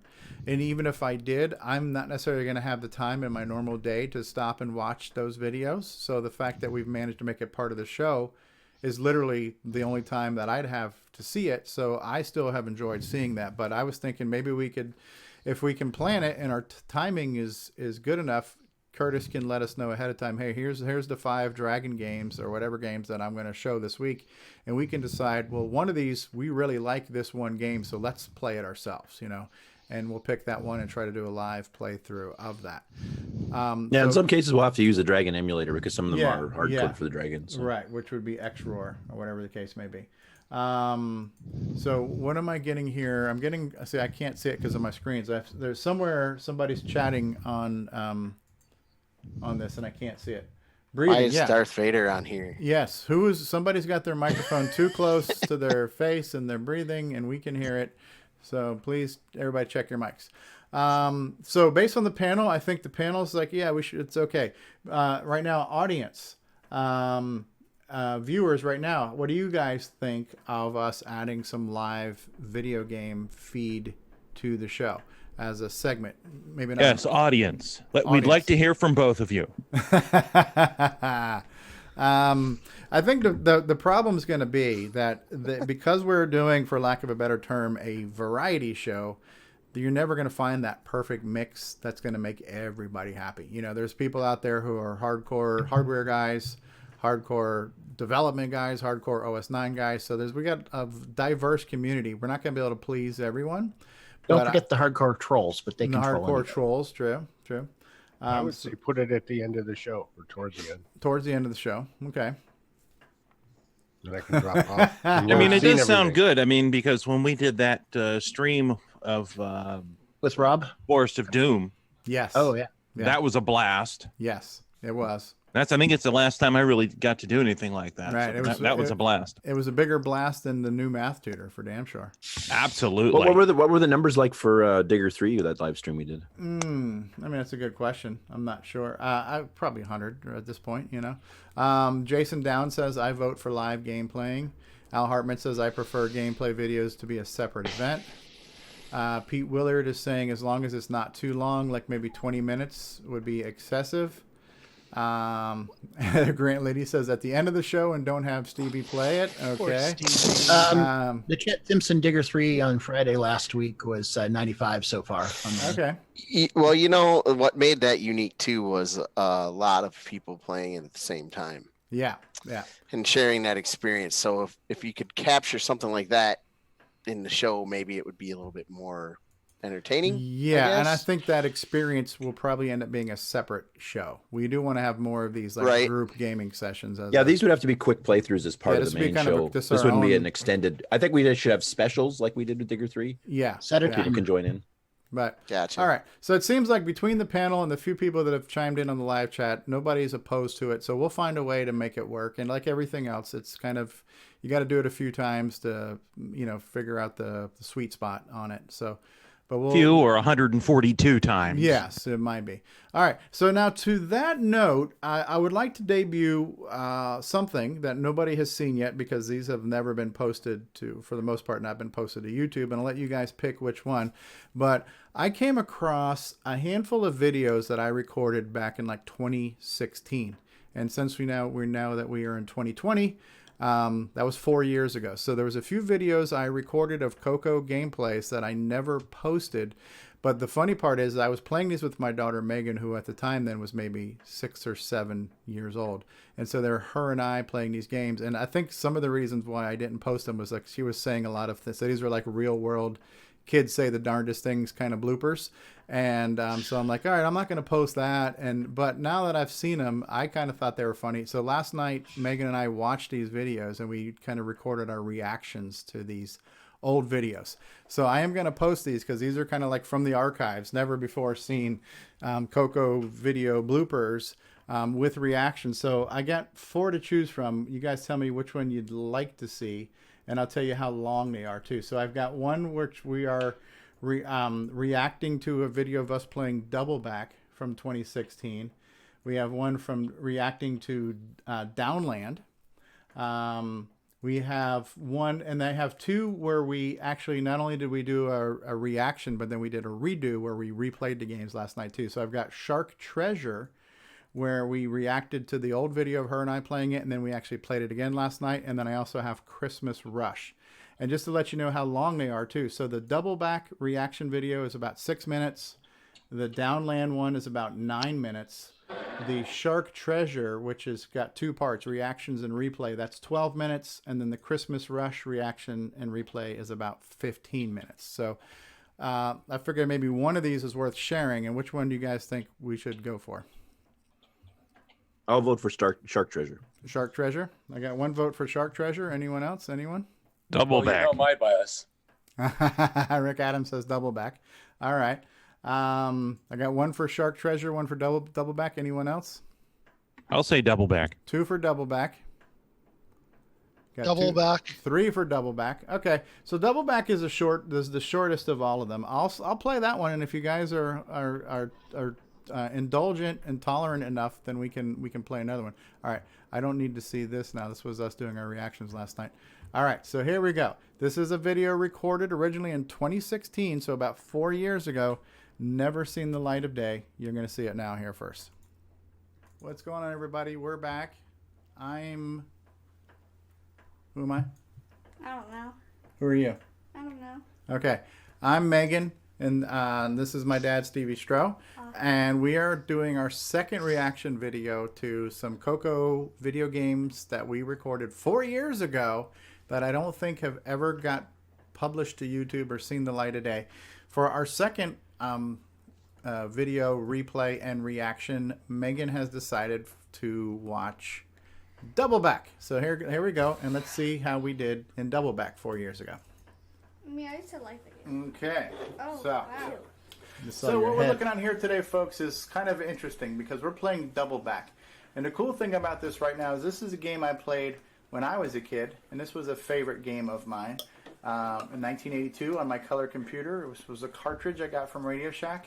It was written by a person named Dale Lear, who has gone on to he went on and did lots of other things for the color computer throughout its history in the 80s and the 90s, and I believe he's still doing things now because there's a version of this game for the iPad. But what I find to be very cool about this right now is that we are now going to have 2 generations playing this game, because I'm going to be playing this that I played when I was a kid, and I also have my kid with me. My kid is, well, I can't turn the camera, never mind. Well, my kid's right next to me in a chair. Her name is Megan. And Megan, look at your little face. I'll go first so she can see how I play it. And basically we have to just move the stick around and draw circles around all the objects for points, all right? So it's like a lasso. Yes, exactly what you're doing there. No, I'm just doing whoop-a-gun style. You're doing whoop-a-gun style. Okay.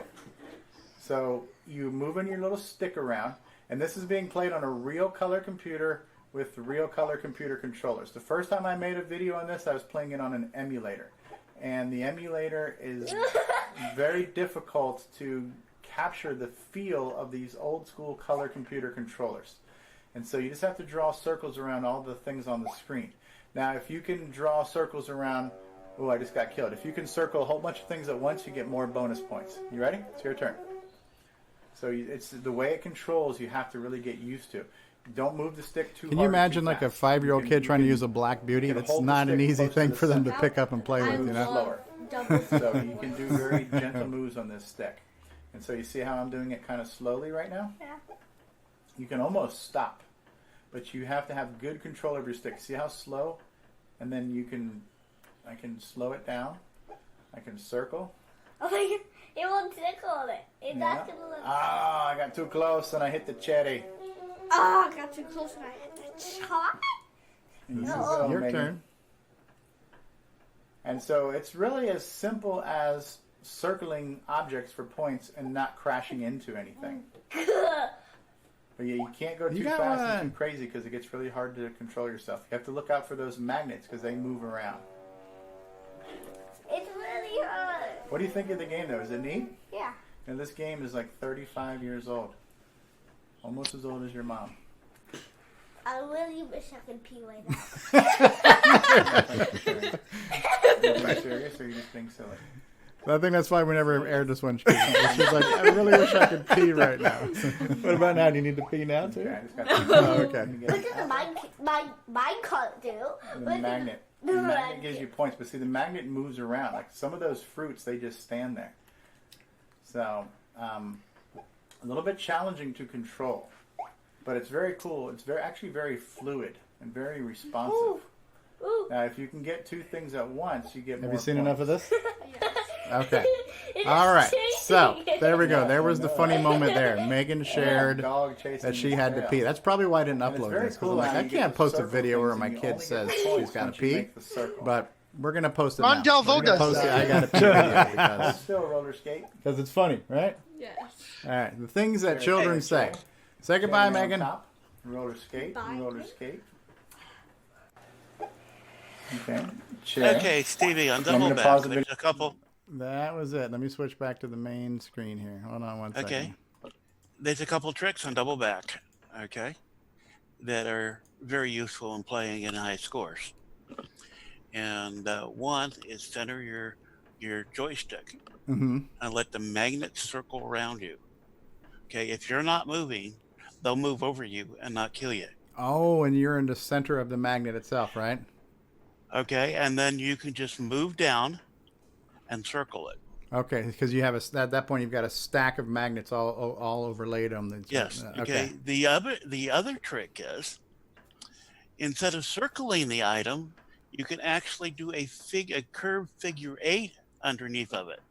And if you go up far enough, it folds the circle routine to think that you have circled the piece, and it'll do it. So that is the two. Exploiting a bug.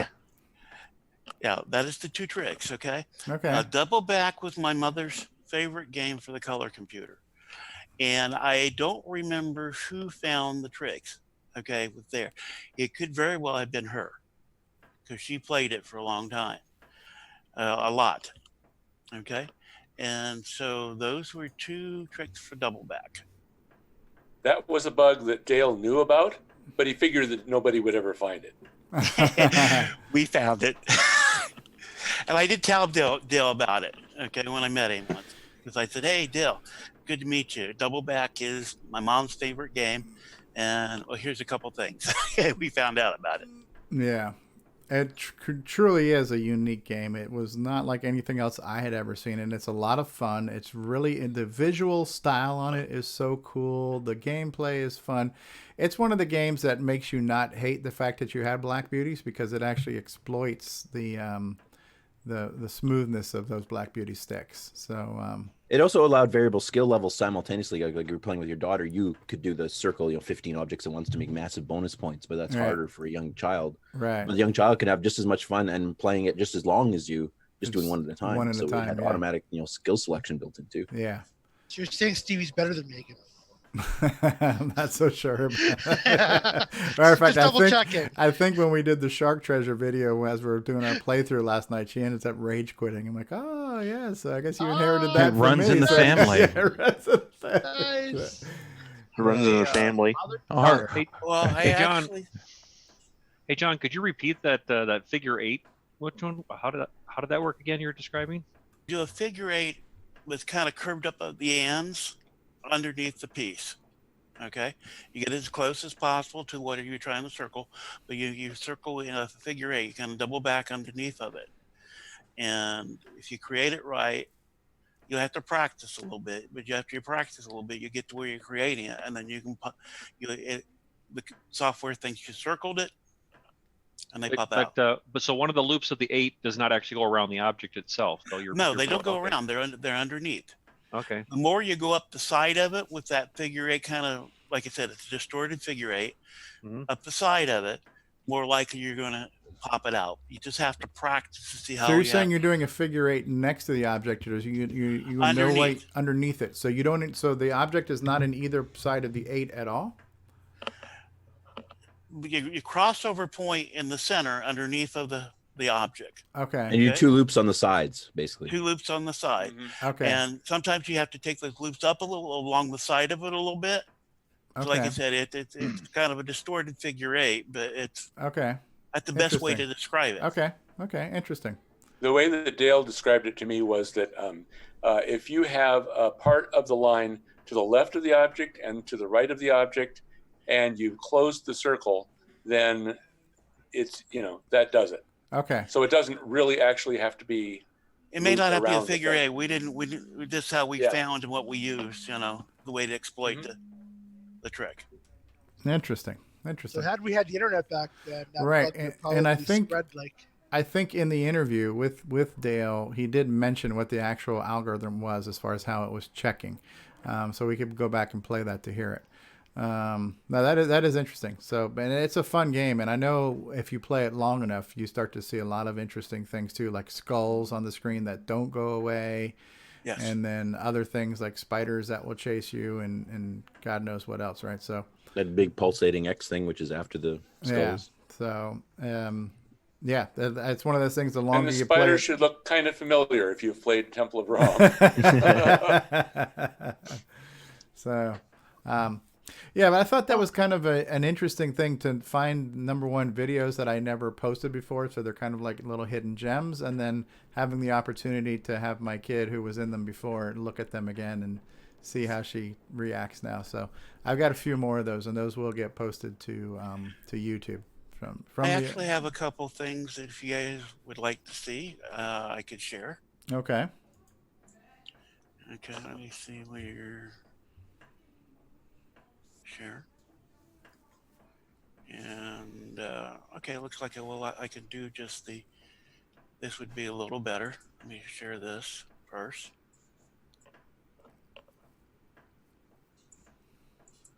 And looks like a Spectrum game. It is. Okay.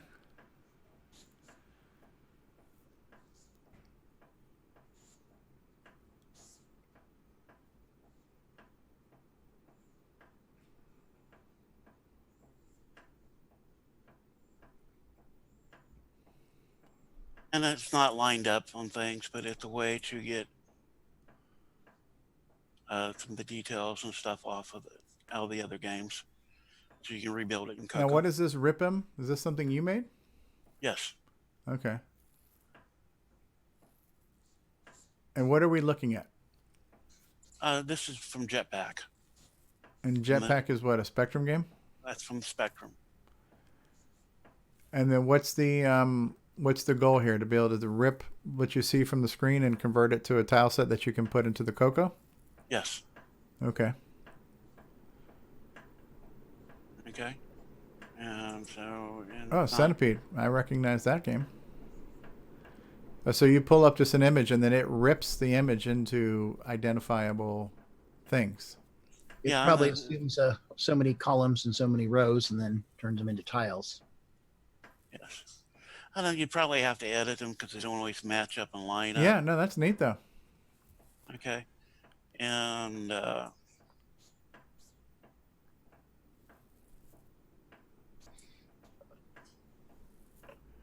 mean, it does it pretty quickly. Okay. The advantage of gigahertz processors. 1.21 gigawatts. Okay, but I was working on fixing some bugs and improving this. Okay, so this is one of your tools that you would use, like if you wanted to clone something, you could pull in the artwork from it, and yes, and help to get the color set and so on. Yeah. And color set issues because the machine can have a wide range that the Coco doesn't support, or more colors than the Coco support. Not until the Gimme X, anyway. Yeah. Okay. And so those are the. Yeah, I love the way Spectrum stuff looks. There's something really. And I've got it where I can add offsets and things like that. And since I've been working on this, I can probably very easily break it. Okay, because I don't have all the changes done to it. And but you can go and grab. Oh wow. Okay, and I think Bonks I think they use a 16 by 16. Yeah, we're creating a lot of tiles with that. It's probably let's see what I'm set up here on rip size. And see if we come down on that count. Yeah. Considerably. Came drastically down, so they're using a 16 by 16 tile. And of course, when you're grabbing a game, you're not always, you'll know that you're lined up with that tile map that they're producing, because it can grab it. Right, because it can do a smooth scroll, like one And pixel that's at the a time reason or for these something. things like these vertical and horizontal offsets and stuff being put in there. That's really cool. And so, yeah, this is something I've had a long time. I haven't used it a whole lot. I have showed it at a Coco Fest or something before. And it's something I thought you guys would enjoy seeing. Absolutely. Just all of you guys, I know you weren't in the Coco when I've showed it at the fest. Okay. And so that's one item. Okay. Now how much would you pay? Okay. But wait, there's more. Yeah, there's more. Now we're going to cut open a soda can with it. Okay, let's go here. You get the set of Ginsu knives. Dr. CoCo, I remember seeing this quite some time ago. Yeah, and so this is something I do need to get back to and get finished.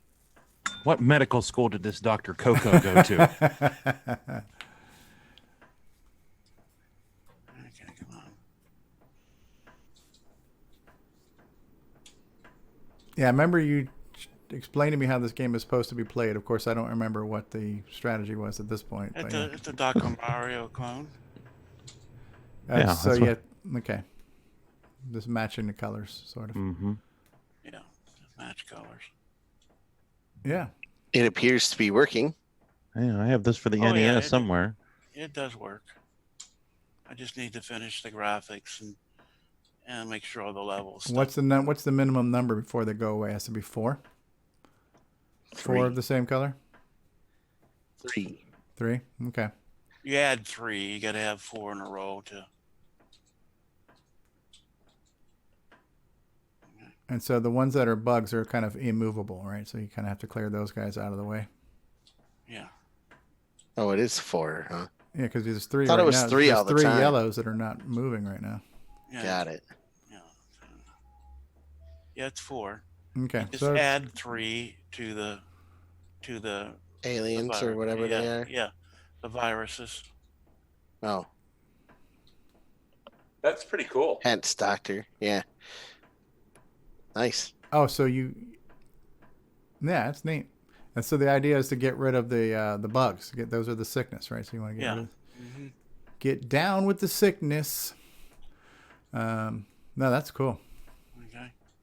So I just thought, we're doing some games. Now, does this have a real-time clock with it? No. Now if you could just get the However, music additional like they have charge on the of NES. Well, I haven't done the music on it yet. Okay. That's the other. Now, that would be really cool if you could pull that off. That'd be great. But this looks Well, really nice. I have somebody who was supposed to do some of the music who's been so busy he hasn't done it for me. So His name doesn't happen to rhyme with Alan Huffman, does it? I'm being quiet. That's awesome. Looks great. In other words, yes. It doesn't rhyme with it.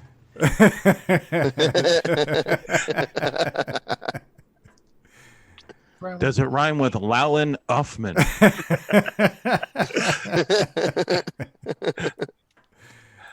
But yeah, that's neat. Looks great. so yeah, it'll happen sometime. It just Does this require 6309 and 2 megs of memory? and this is running as a cartridge. Yeah, very cool. Dr. CoCo. Dr. CoCo. So it is. Not to be confused with Dr. Pepper. Curtis. Yeah. Is there going to be a diet Dr. CoCo? David Ladd might like one of those. So. Either way, I probably if you wouldn't play it- recommend only if mixing you your play it- Dr. CoCo with water. Yeah. Yeah. Well, as long as you play it long enough that you don't eat anything, then it would be a diet Dr. If you get hooked on Call me Dr. CoCo. Don't play the game on an empty stomach. Yeah, that's really good. That is neat. it. Okay. So I just. There we go. Well, we had a game on segment there. If we'd have known that was going to be a game, we could have done an intro for it. But yeah, we'll do an outro. Now we know how the segment's gonna go. Yes. It's almost like it was planned. Yeah. Well, you were showing some games some stuff that people hadn't seen, so I Yeah, just thought that's neat. I'd pull this out a little So bit. is this going to be a cartridge release set? Yeah, this will be a cartridge release. Ooh. Bum bum bum. What about There's two cartridges I might have to get. your custom joystick controllers? You've been working on those? I need to get those out. I mean, that's one of the reasons these haven't been there. I want to play test them with the controllers, make sure they,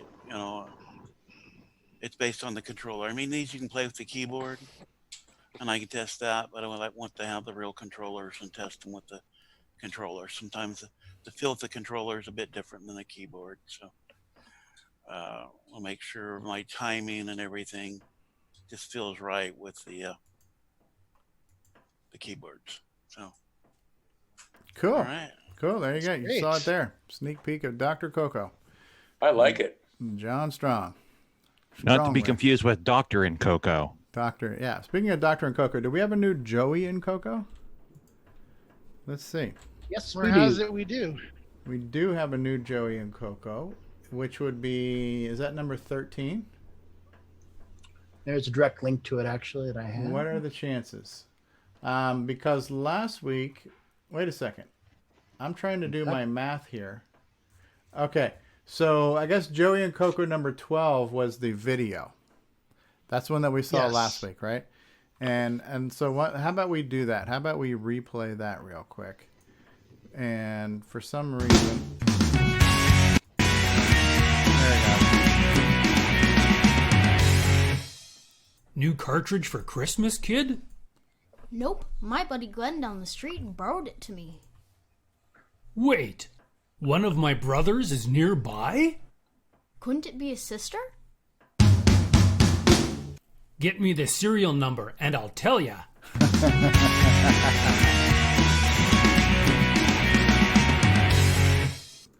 All right, so that was number 12, which we showed off last week, right? So Joey and Coco. So Coco's realizing he might have a relative nearby.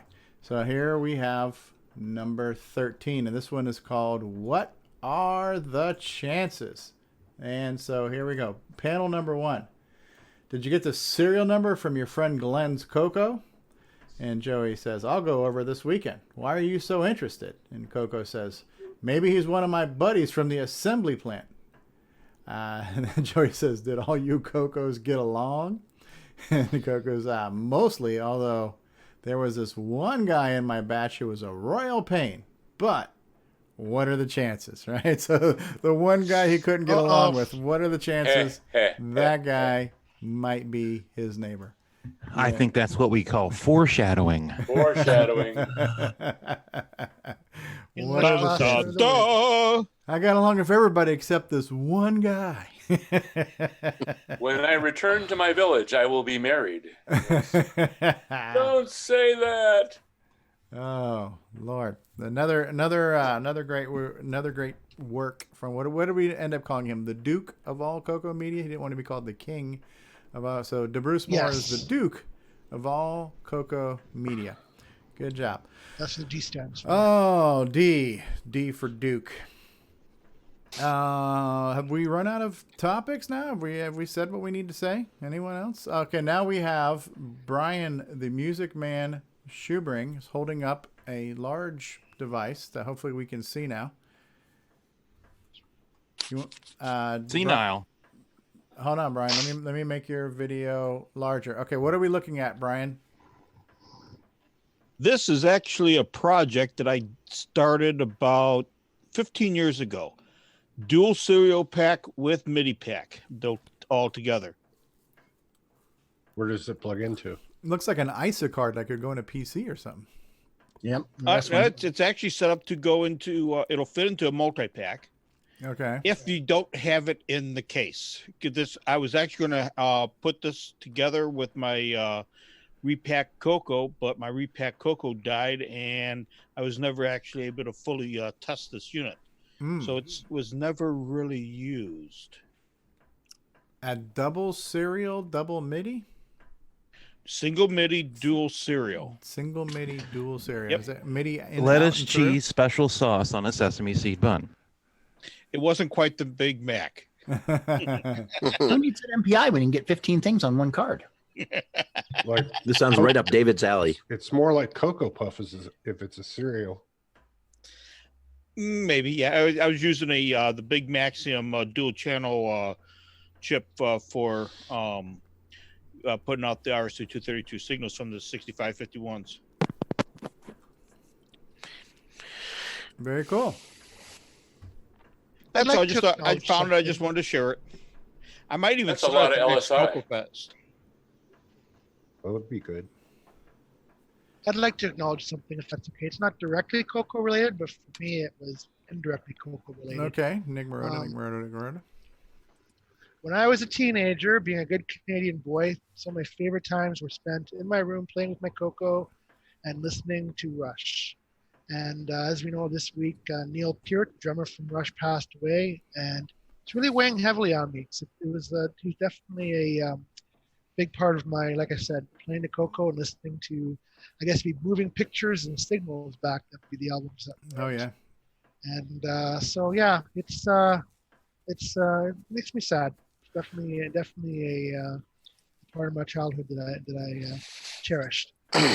Yeah, yeah. Just want to acknowledge when, that. When you think about all the legendary rock and roll drummers, how many rock and roll drummers do we all know by their full name? You know, like John Bonham, Exactly. Neil Peart, Richard Starkey. Richard Starkey, right?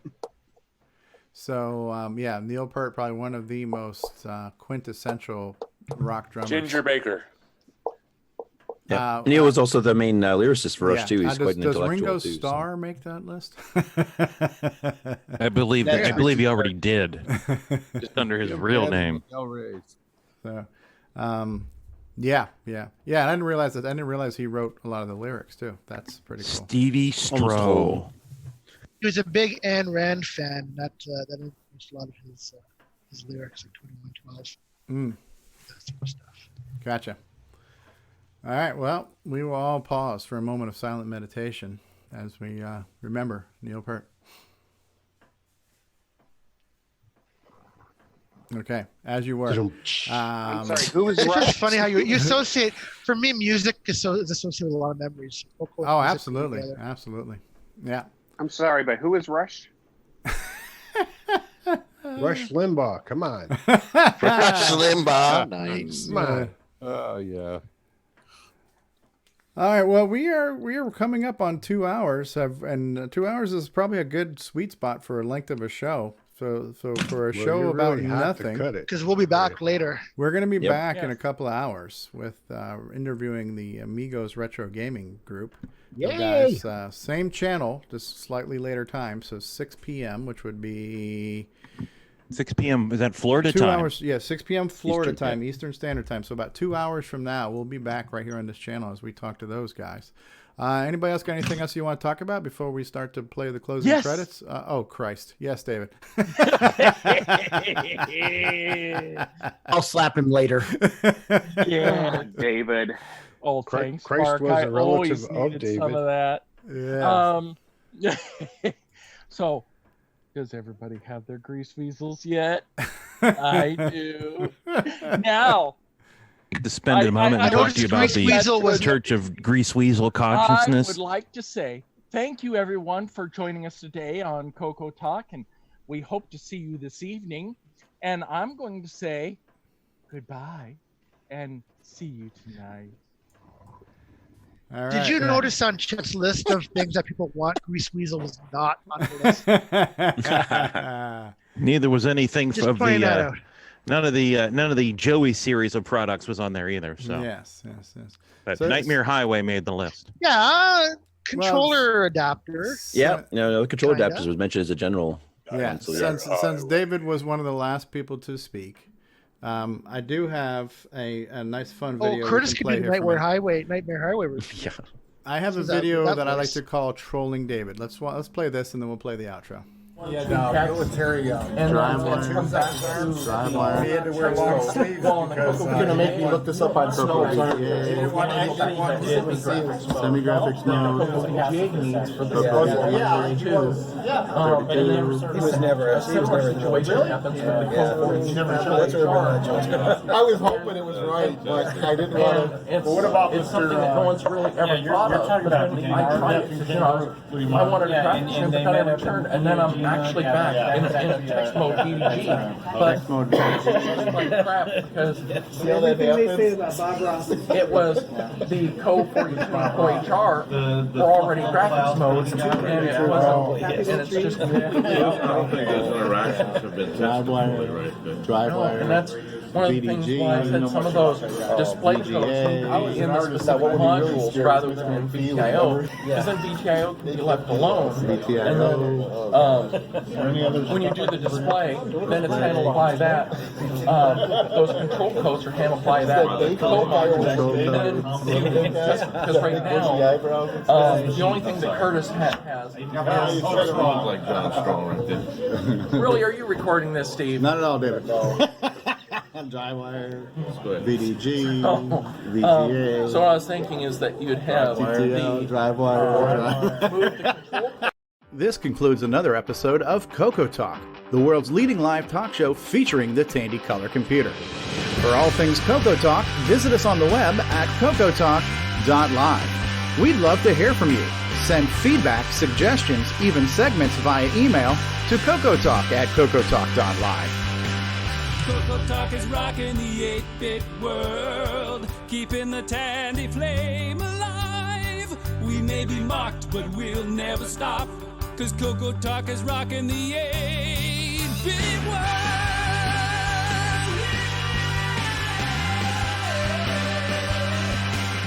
Consider supporting the show with a purchase of merchandise from our retro swag shop at 8bit256.com. If you'd like to become a patron of the show, click the Patreon link at our website at CoCoTalk.live. CoCoTALK is rocking the 8-bit world, keeping the Tandy flame alive. We may be mocked, but we'll never stop, 'cause CoCoTALK is rocking the 8-bit world. CoCoTALK would not exist without the community, its past, crew, and contributors. Thanks go to Curtis Boyle, David Ladd, Mark Overholzer, Grant Leedy, Bruce Moore, Nick Marentes, Ron Delvaux, Rick Adams, Jason Reichert, Richard Lorbieski, Jim Brain, Tom C., Rob Inman, Mark Bosley, Brian Joyce, Ken Reichert, David O'Connor, Brian Weasler, Terry Steggy, Nick Marotta, John Strong, and many more, especially to Steve Bjork for production suggestions and James Different-Daffer for making my head explode.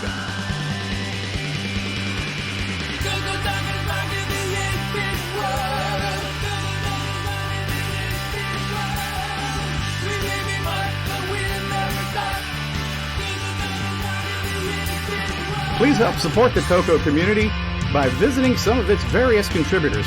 A list of resources is available at imacoconut.com. That's IMACOCONUT.com.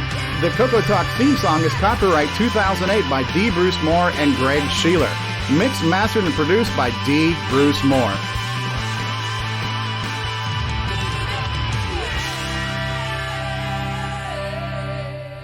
All right. Good times, good times. VDG. Oh, yes, baby. TTL. Drivewire. It's looking like that trolling video was pretty much.